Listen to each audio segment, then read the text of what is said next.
All right, Coach, tough loss tonight against Andale. What's your initial thought on the game overall? Oh, there's a lot of thoughts that are going through my mind right now. You know, what's hard about this is just the line of scrimmage. Just something that, you know, when we've come and played against physical teams, they've dominated us up front. You know, it's kind of like Concordia. You know that. You know, it's nothing new. What we saw offensively out of Andale, we knew what they were going to do. You know, we just got to keep getting our kids to just keep playing, and that's about the only answer I've got for this right now. Sure. Haven't seen the stat lines yet, totals. I know we had a pretty decent game on the ground and through the air. Can you speak a little bit to that? Yeah, we did some good things.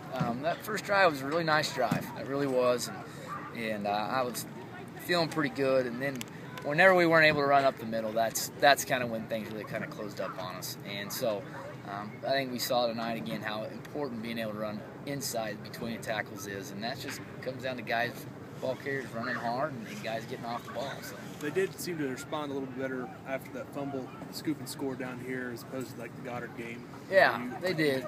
They did. I kind of felt like, in a way, they were just still kind of waiting for something, and luckily they just kind of kept playing. And that's just kind of that mentality. You know, if you just keep playing, good things are going to happen. And that was a great drive. And some guys made some plays and made some good calls, and it worked out well. So. What happened down there on the kickoff? We were running our reverse stuff, and one of the kids thought the other kid was supposed to get it, and that was just a miscommunication. Gotcha. So. Do you think that was? Did that really set the tone for the rest of the game? Do you think that might have been a different game if that would not have happened? You know, you could maybe say that, but you know, we were up 8-6 and came back and scored. So you know, I guess I can't blame that. I mean, we came back and we answered, and so no, I don't think that's something that we can really fall back on. I think, like we said, we answered it. That's a typical Andale team, and I was afraid it might happen as far as it just kind of got out physical tonight.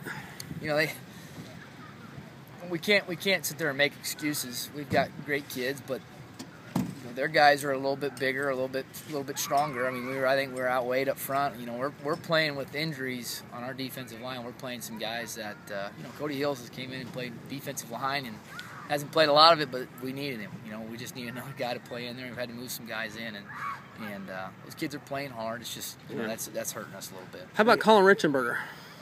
You know, he had dinged his head a little bit on that return, and we just wanted to play it safe. We didn't want to put him back in there when he wasn't feeling real good. And same with Tyler Clift.